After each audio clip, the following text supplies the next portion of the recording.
এখানে আমি 1.5 কেজি মুরগি নিয়েছি। এতে দুধ দিলাম, লবণ দিলাম আর রসুন আদা বাটা দিলাম। দুধ দিয়েছি 1.5 গ্লাস, রসুন আদা বাটা 2 চামচ আর লবণ 1 চামচ। সবকিছু ভালোভাবে মিশিয়ে প্রায় আধা ঘন্টার জন্য রেখে দিলাম। এতে মাংসের মধ্যে মশলা ঢুকে যাবে আর এর টেস্ট বেড়ে যাবে, যেটাকে আপনারা মেরিনেট বলেন। এরপর 1 কাপ দই নিলাম এবং ভালো করে ফেটিয়ে নিলাম। তাতে 1 টেবিল চামচ কাঁচামরিচ পেস্ট দিলাম, পাশাপাশি 1 চামচ লবণ, 1 চামচ গোলমরিচ গুঁড়ো, 1 চামচ ধনে গুঁড়ো, 1 চামচ জিরা গুঁড়ো আর আধা চা চামচ গরম মশলা গুঁড়ো দিলাম। এই সবকিছুই ভালোভাবে মিশিয়ে একটা সুন্দর স্পাইসি মিক্স তৈরি করছি।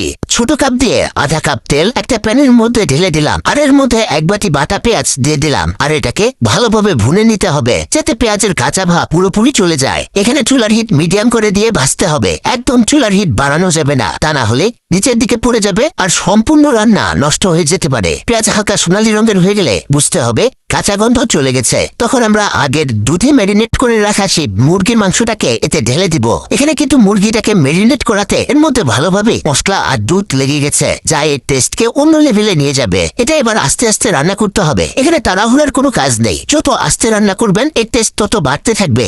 এই দেখুন, এটা কিন্তু খুব সুন্দর একটা ঘ্রাণ ছাড়তে শুরু করেছে। এখন মশলাটাকে মুরগির মধ্যে অ্যাডজাস্ট করতে হবে এবং মাংসটা যাতে ভালোভাবে সিদ্ধ হয় সেজন্য ঢাকনা দিয়ে এটাকে ঢেকে রাখবেন। এভাবে রাখবেন 4 থেকে 5 মিনিট। এরপরে ঢাকনা খুলে আবারও কিছুক্ষণ ফ্রাই করে নিতে হবে। এখানে কিন্তু যথেষ্ট পরিমাণ সিদ্ধ হয়ে গেছে, যা আপনি দেখে বুঝে গেছেন। এবার এতে ঢেলে দিব সেই তৈরি করে রাখা দইয়ের মিশ্রণটা। এখানে কিন্তু ঝাল, লবণ সব আমরা আগে দিয়ে রেখেছি, তাই ঘাবড়ানোর কিছু নেই। এখানে যে অথেন্টিক টেস্টটা আপনি পাবেন অন্য কোনো রান্নায় এই টেস্ট আপনি পাবেন না। এভাবে একবার হলেও রান্না করে দেখুন, আপনি জাস্ট এর প্রেমে পড়ে যাবেন। দেখুন কত চমৎকার কালার এসেছে এবং এটা থেকে তেল ছাড়তে শুরু করেছে। এবার এতে দিতে হবে 1 চামচ টক দই। এখানে বেশি দেয়া যাবে না। ভাবছেন পুরো রান্নায় দই আর দুধ দিয়ে করা হয়ে যাচ্ছে? যে বন্ধুরা, এই রান্নাটা এজন্য ভাইরাল আর মানুষ অনেক বেশি এটা পছন্দ করে। এবার এর মধ্যে বাড়তি ঘ্রাণ এবং টেস্টের জন্য অ্যাড করতে হবে কিছু কাঁচামরিচ। কাঁচামরিচ এভাবে কেটে দিলে দেখতে চমৎকার লাগবে আর ঘ্রাণটাও চারদিকে ছড়িয়ে গেছে আর পেটে ক্ষুধা লেগে গেছে।